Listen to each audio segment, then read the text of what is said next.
So students, जैसे कि हम देख रहे थे, इससे पहले हमने देखा था ग्रुप में तत्समक अवयव अद्वितीय होता है, आइडेंटिटी एलिमेंट यूनिक होता है। अब हम देखेंगे सेकंड थ्योरम, जो कि है हमारी यूनिकनेस ऑफ इनवर्स। नाम से पता चल रहा है, जैसे ये uniqueness of identity, identity element unique एक ही होगा। अब यूनिकनेस ऑफ इनवर्स का मतलब इनवर्स एक ही होगा, यूनिक। मतलब अगर हम कहें कि दो इनवर्स हैं तो वो गलत होगा कहना। ओके, सो हमारी थ्योरम की स्टेटमेंट क्या कहती है? ग्रुप है, उसमें प्रत्येक अवयव का इनवर्स होगा, प्रतिलोम तो होगा। प्रत्येक अवयव का प्रतिलोम अद्वितीय होता है, प्रतिलोम अद्वितीय होता है, यूनिक होता है।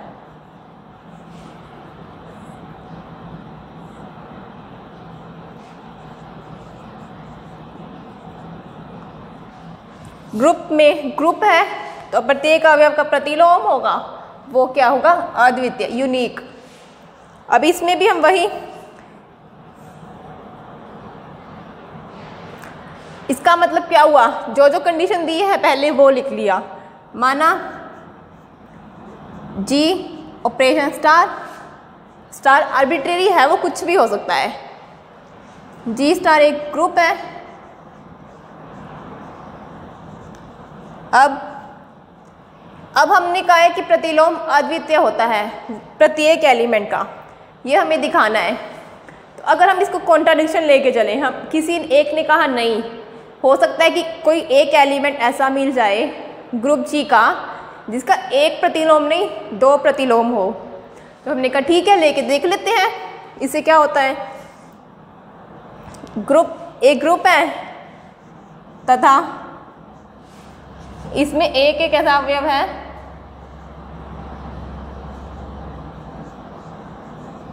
इसमें एक ऐसा अवयव है, एक ऐसा अवयव है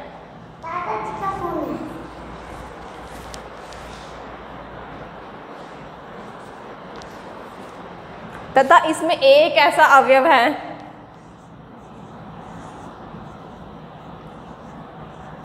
जिसमें एक ऐसा अवयव ले लिया जिसके ग्रुप में अवयव इनवर्स प्रतिलोम होगा, जिसके ग्रुप जी में दो प्रतिलोम है, दो प्रतिलोम, वो दो प्रतिलोम का नाम बी और सी, दो प्रतिलोम है।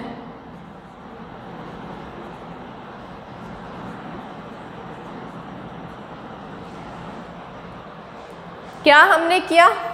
जी स्टार एक ग्रुप होगा तथा इसमें एक ऐसा अवयव है, कोई एक एलिमेंट लिया, हमें दिखाना है यूनिक होगा। बट किसी एक बच्चे ने कहा कि नहीं, हो सकता है कि एक ऐसा अवयव मिल जाए कि उसके दो इनवर्स मिल जाए। हमने कहा ठीक है, देख लेते हैं ऐसा होता है क्या। तो हमने मान लिया एक ऐसा अवयव है जिसके ग्रुप जी ग्रुप है, जिसके ग्रुप जी में बी और सी दो प्रतिलोम है। अब प्रतिलोम होने का मतलब ए इनवर्स कितना हुआ? ए का इनवर्स बी, किसी अवयव का इनवर्स बी होगा। इसका मतलब क्या होता है? हम ये लिखते हैं ना, A B is equal to identity, group है, आइडेंटिटी को होगी ही होगी। A B is equal to identity is equal to B A, यही लिखते हैं प्रतिलोम की डेफिनेशन से। अब अगर ए इनवर्स है, एक इनवर्स तो बी था उसका, एक इनवर्स क्या है? सी। हमने कहा है ना बी और सी दो प्रतिलोम है ग्रुप जी के। तब अब क्या लिखेंगे?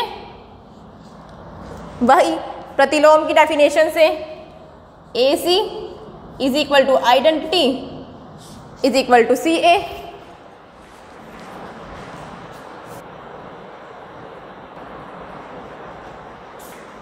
जैसे कि अगर कोई एक अवयव था, उसका इनवर्स B होगा, वैसे ही हमने माना था उसका इन्वर्स C है, प्रतिलोम C, तो A इन्वर्स C है।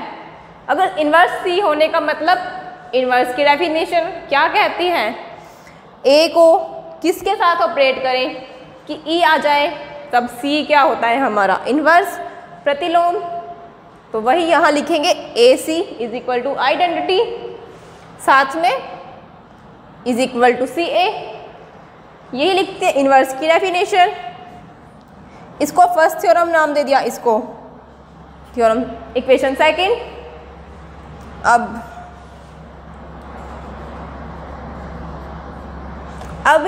हमें पता है ए बी आइडेंटिटी के इक्वल है और बी ए भी तो आइडेंटिटी के इक्वल ही है। अगर हमने ले लिया B A is equal to identity, ले सकते हैं बाय इक्वेशन फर्स्ट।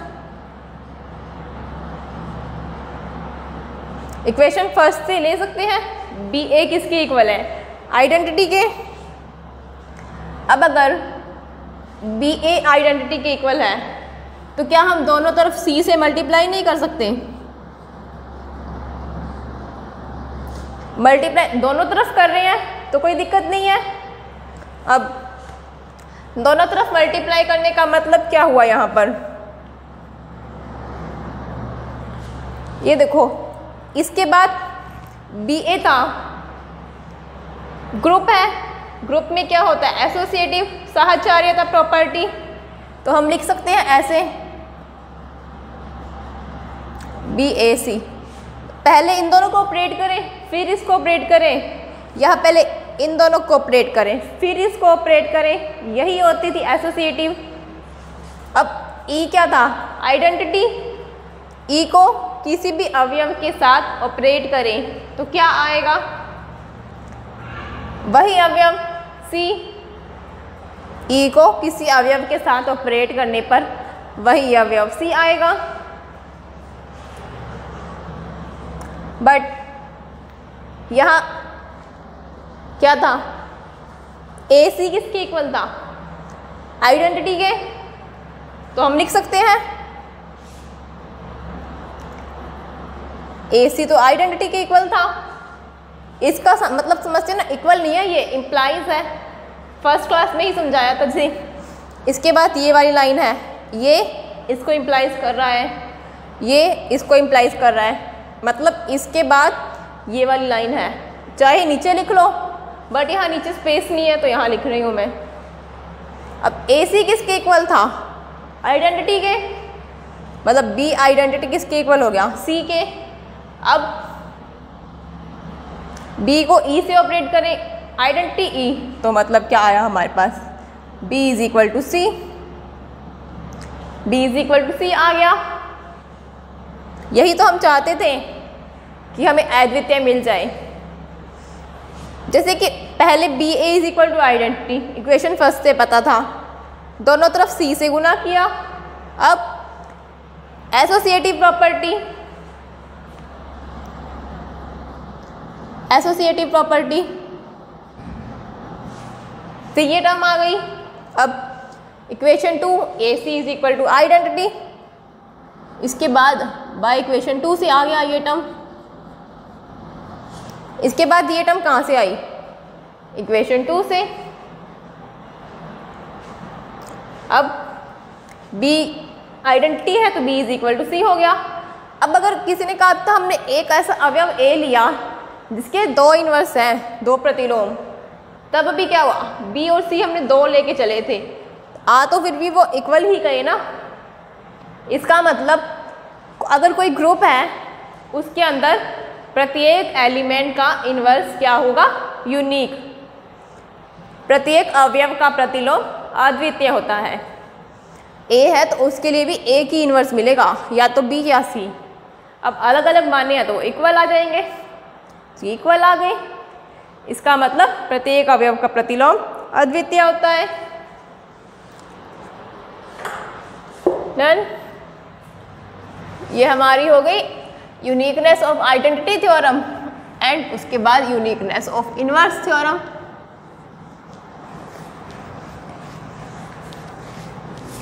ओके। अब हमें पता चल गया ग्रुप के अंदर आइडेंटिटी भी एक ही होती है, और अगर कोई भी अवयव है तो उसका इन्वर्स एक ही होगा, यूनिक इन्वर्स होगा। अब ग्रुप है तो सभी अवयव का इन्वर्स तो होगा, लेकिन वो इन्वर्स यूनिक होगा। ये हमारी हो गई यूनिकनेस ऑफ इन्वर्स थ्योरम। अब जैसे ये हमने देखा था वैसे एग्जांपल्स के थ्रू भी आइडेंटिटी का इन्वर्स तो वह खुद ही होता है, तत्समक का इन्वर्स या प्रतिलोम समव्यय ही होता है। तत्समक का प्रतिलोम क्या होगा? समव्यय वही होगा। जैसे कि अगर E आइडेंटिटी है तत्समक, तो E का इन्वर्स क्या होगा या प्रतिलोम वही होगा E inverse is equal to E होता है। और ये किसी एक ग्रुप में नहीं, सभी ग्रुप के लिए होगा। अगर ग्रुप है G स्टार, उसके अंदर आइडेंटिटी तत्समक होगा तो उसका इन्वर्स वो खुद ही होगा, वो सब यही होता है। ओके, अब हम देखते हैं हमारी नेक्स्ट थ्योरम। नेक्स्ट थ्योरम क्या कहती है? यदि G कोई ग्रुप है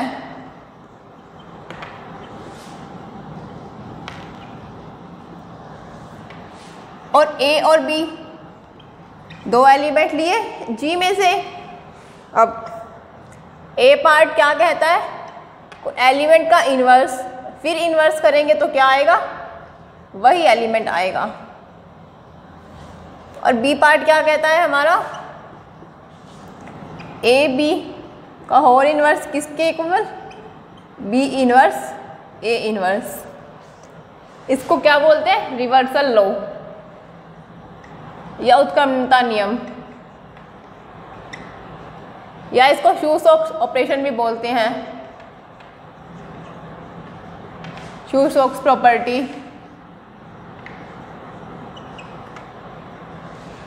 के अब इसको प्रूफ करने का मतलब क्या हुआ? हमें क्या क्या दिखाना है? सबसे पहले हमें पता है ग्रुप है और A और B दोनों एलिमेंट G के हैं। हमें दिखाना है किसी एलिमेंट का हमने इन्वर्स किया एक बार, फिर उसका इन्वर्स वापस किया तो वही एलिमेंट आ जाएगा A। इसके लिए हम क्या करेंगे? अब जैसे कि A का प्रतिलोम क्या होता है? A कोई एलिमेंट है, उसका प्रतिलोम को हम A इन्वर्स से डिनोट करते हैं।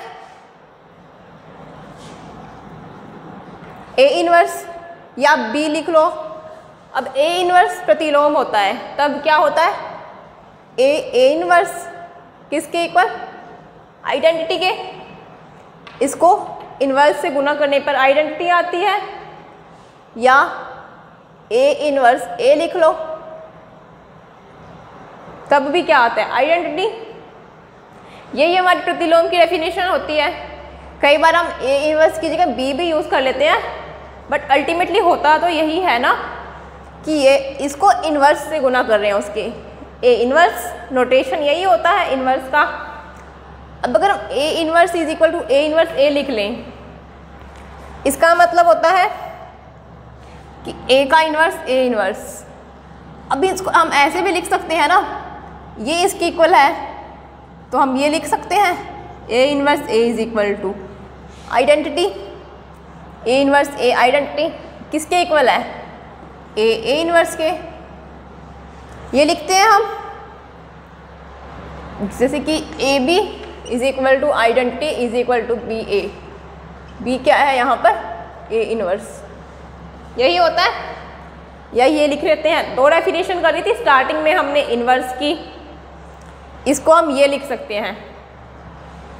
अब ये चीज़ लिखने का मतलब कि B A का इन्वर्स है। अगर B A का इन्वर्स है, इसको कैसे लिखते हैं? A की इन्वर्स।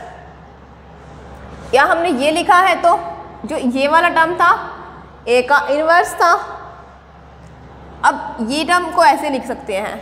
अब यहाँ जो ये वाला अवयव था, इस अवयव का इन्वर्स यहाँ पर ठीक है, बट अगर हम ऐसे लिखें इसको, ये टर्म भी तो लिख सकते हैं ना, ऐसे मतलब समझे।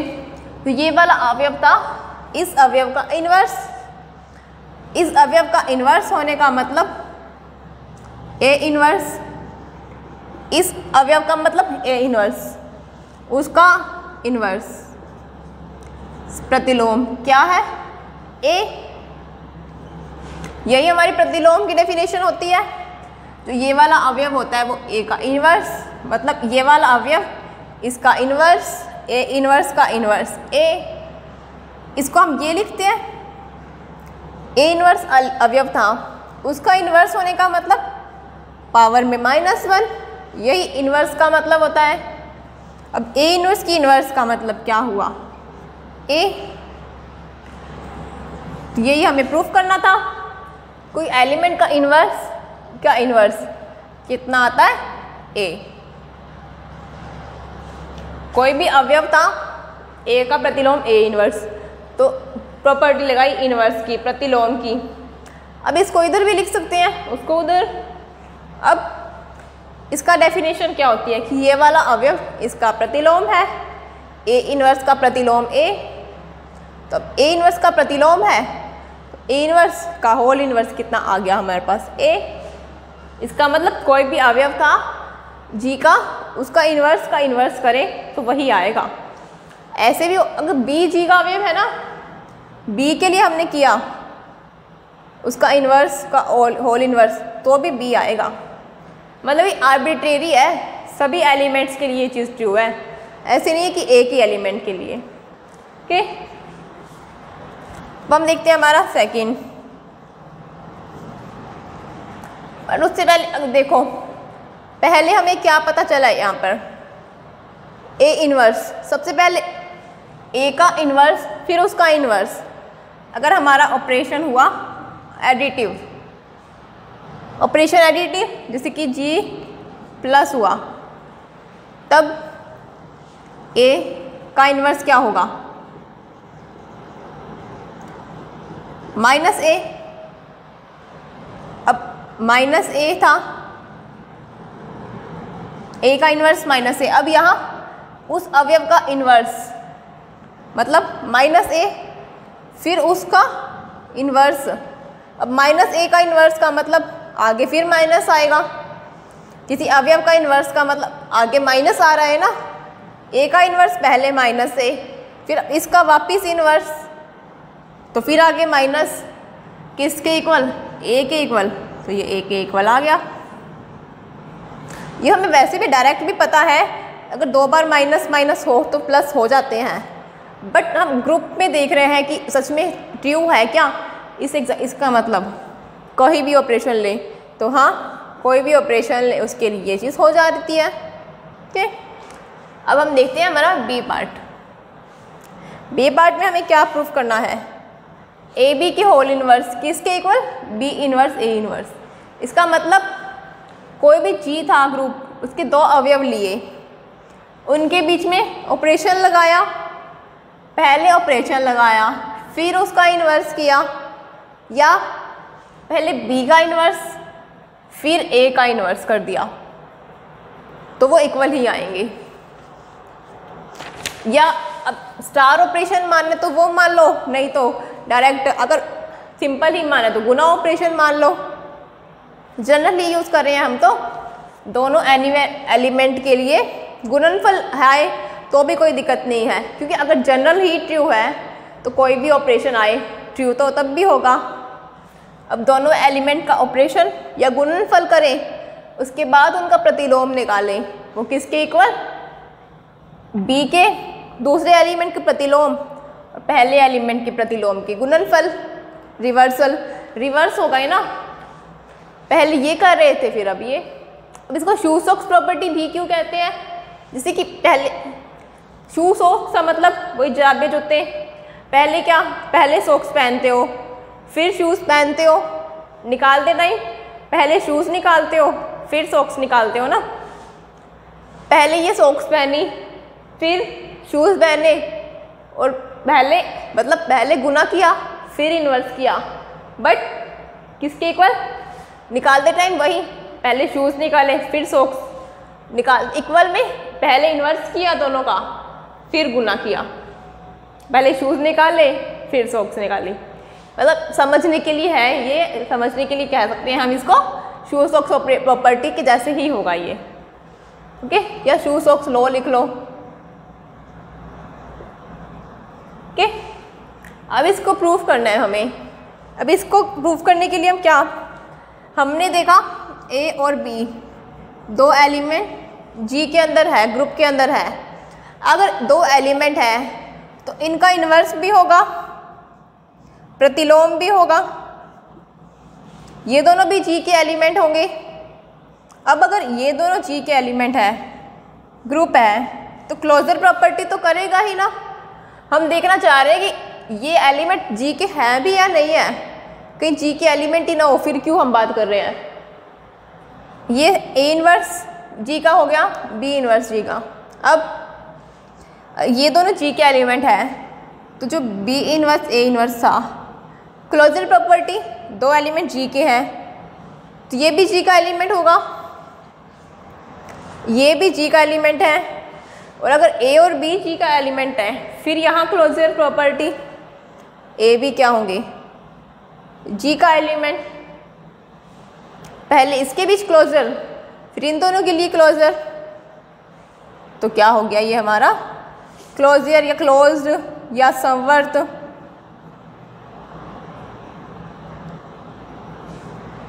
अब ये वाला जो एलिमेंट था ए बी ग्रुप जी का हो गया, ए बी जी का था तो ए बी इन्वर्स तो होगा ही, ए बी इन्वर्स तो जी का होगा ही होगा। ए बी इन्वर्स जी का हो गया, बी इन्वर्स ए इन्वर्स भी जी का अवयव हो गया। मतलब जो ये सारे अवयव थे ना, A B, A inverse, B inverse, B inverse, A inverse and A B की होल इन्वर्स, ये सारे जी के ही अवयव हैं, जी में बिलोंग कर रहे हैं। इसका मतलब यही होता है ना, उसमें बिलोंग कर रहे हैं का मतलब उसके अवयव हैं। अब अगर हमने लिया A B, B inverse, A inverse, ये हम लेके चल रहे हैं। अब ग्रुप है तो साहचर्यता एसोसिएटिव प्रॉपर्टी सेटिस्फाई करेगा, तो इसको हम ये नहीं लिख सकते B B inverse, A inverse, ये associative property B B inverse, A inverse, पहले इनको ऑपरेट करें फिर इसको, या पहले इन दोनों को फिर उसको है। अब बी बी इन्वर्स कितना होता है? आइडेंटिटी बी का अवयव, जैसे यहाँ लिखते हैं ना ए का उसके इन्वर्स के साथ ऑपरेट करने पर आइडेंटिटी, वही बी को उसके इन्वर्स के साथ ऑपरेट करने पर आइडेंटिटी, मतलब ए को आइडेंटिटी, ए इन्वर्स, यही। अब इसका मतलब क्या हुआ? आइडेंटिटी थी ई, यहाँ लिखो ताकि साथ के साथ हम लिख सकें कि कहाँ से क्या चीज़ यूज़ कर रहे हैं। यहाँ से ये चीज़ यूज़ कर रहे हैं। अब ए आइडेंटिटी, ए इन्वर्स हो गया। अब ई आइडेंटिटी थी तो हम ये लिख सकते थे, ए को ई के साथ ऑपरेट करने पर ए, और ए इन्वर्स था, ई आइडेंटिटी तत्समक। अब ए को उसके इन्वर्स के साथ ऑपरेट करने पर फिर आइडेंटिटी, ए इन्वर्स कितना हुआ? आइडेंटिटी। डन। मतलब अब हमें क्या मिला? ए बी को बी इन्वर्स ए इन्वर्स के साथ ऑपरेट करने पर हमें आइडेंटिटी मिलता है। ओके। अब अगर हम करें B inverse A inverse A B, अभी आपको समझ आएगा ये क्यों करते हैं, हम कर रहे हैं। अब ये अगर करें, इसको ऑपरेट करने का मतलब ग्रुप है, एसोसिएटिव प्रॉपर्टी, इनको ऑपरेट करें या उनको ऑपरेट करें, एक ही बात आएगी, इक्वल। पोजीशन चेंज नहीं कर सकते हम, सिर्फ पोजीशन तो चेंज नहीं करें ना, ए और बी को आगे पीछे थोड़ी ना कर रहे हैं, सिर्फ ऑपरेट करने का क्रम चेंज कर सकते हैं कि पहले इनको ऑपरेट कर लिया फिर उसको ऑपरेट कर लिया। अब इसका मतलब फिर वही ए इनवर्स ए कितना, आइडेंटिटी, क्योंकि ए अगर एलिमेंट था उसके इनवर्स से गुना करने पर आइडेंटिटी मिलेगी। अब ई आइडेंटिटी थी तो बी इनवर्स बी, क्योंकि ई आइडेंटिटी। अब बी इनवर्स बी का मतलब क्या हुआ, ये फिर आइडेंटिटी आ जाएगा, क्योंकि किसी एलिमेंट को उसकी इनवर्स के साथ दोनों तरफ ही आना चाहिए ना, राइट ऑपरेट करो या लेफ्ट। ये कितना आ गया, आइडेंटिटी। मतलब हमें क्या मिल पाया यहाँ पर, इससे और इससे क्या मिला हमें, हमने देखा ए बी को B inverse A inverse is equal to identity किसके इक्वल। अब आइडेंटिटी किसके इक्वल है, इसके। बी इनवर्स ए इनवर्स किससे गुना करें, ए बी से, तब भी आइडेंटिटी। यही प्रूफ किया है इसको आइडेंटिटी। अब आइडेंटिटी किसके इक्वल है, इसके, तो हमने ये लिख दिया।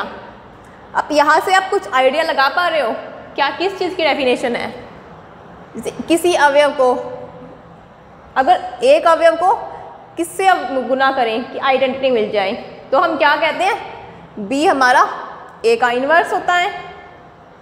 और अगर इधर से भी ए को किसी के साथ ऑपरेट करें आइडेंटिटी मिल जाए तो बी इन्वर्स होता है। अब हमारा अवयव ए बी, हमने देखा था ए बी हमारा जी का अवयव, ए बी को किसी अवयव के साथ गुना कर रहे हैं, ये एक पूरा अवयव बी इनवर्स ए इनवर्स भी जी का अवयव, इसको किसी अवयव से गुना कर रहे हैं, मतलब ऑपरेट कर रहे हैं, हमें क्या मिल रहा है, आइडेंटिटी। और इधर भी ए बी को इधर साइड से किसी अवयव से ऑपरेट कर रहे हैं तो क्या मिल रहा है, आइडेंटिटी। इसका मतलब हम ये नहीं कह सकते ए बी का इन्वर्स होगा क्या, बी इनवर्स ए इनवर्स, इसका इन्वर्स होगा ये, यही डेफिनेशन से। अब अगर इसका ये अवयव को किससे ऑपरेट करें आइडेंटिटी आ जाए तो हम कहते हैं वो इन्वर्स होगा। प्रतिलोम की डेफिनेशन से ही लिख रहे हैं हम, ए बी का इन्वर्स ये हो गया।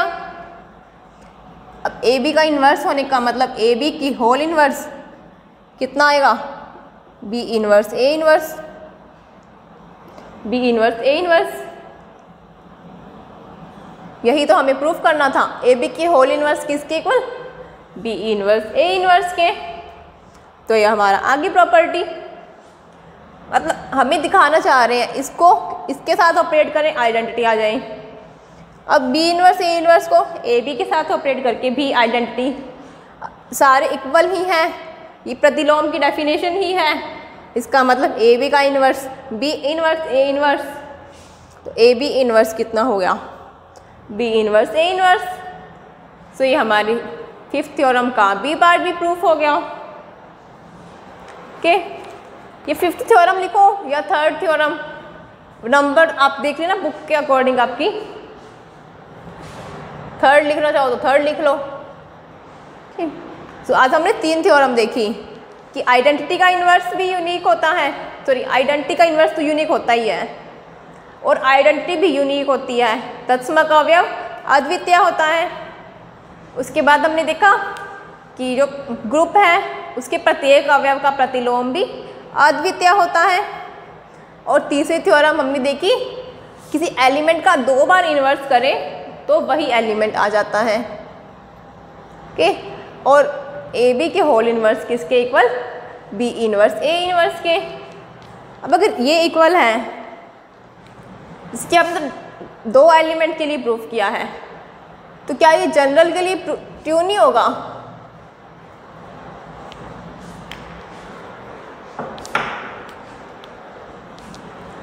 हम जनरल वे में लिखें अगर, जनरलाइज रिवर्सल लॉ, ये रिवर्सल लॉ ही था ना।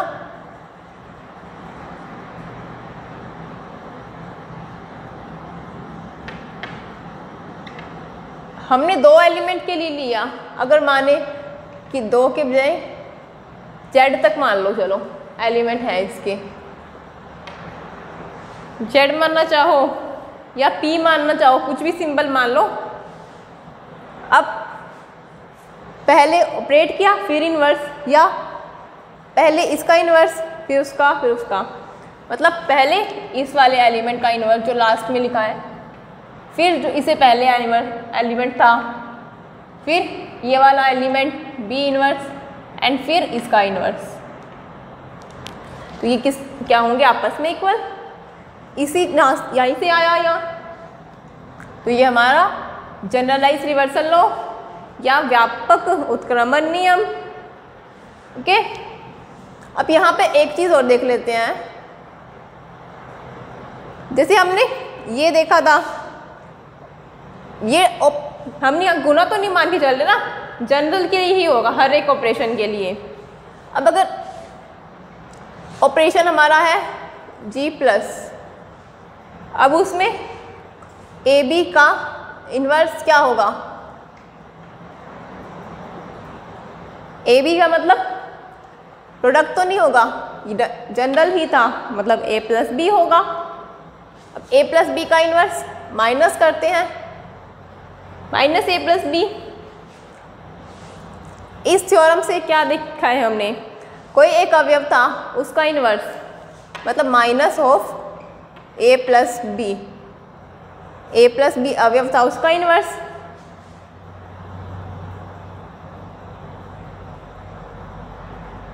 AB G में है, अब जो B था उसका इन्वर्स, अब एडिटिव ग्रुप था तो B का इन्वर्स माइनस, अब ये था, इसका मतलब यहाँ पे ऑपरेशन था एक प्लस ऑपरेशन। अब A का इन्वर्स, A क्या था हमारा, A का इन्वर्स -A, इसका मतलब -A+B को हम क्या लिखते हैं, इससे भी डिनोट कर सकते हैं अगर ऑपरेशन प्लस होगा। ये हमने जनरल वे में किया है, चाहे प्लस ऑपरेशन हो, मल्टीप्लिकेशन हो, कुछ भी ऑपरेशन। हम स्टार्टिंग में देख के आए थे ना, स्टार की जगह अब हम ऐसे ही लिखेंगे एलिमेंट को। अब इन्वर्स ऑपरेशन प्लस था तो उसके लिए ऐसे हो जाएगा। ओके, अब एक चीज़ और देखो, अगर G हमारा क्रम विनिमय ग्रुप या अबेलियन ग्रुप हुआ, अबेलियन ग्रुप का मतलब क्रम विनिमयता प्रॉपर्टी सेटिस्फाई करेगा। हम लिखते हैं ना AB = BA। अब हमारे ये थ्योरम क्या थी, AB की होल इन्वर्स किसके equal, B inverse A inverse.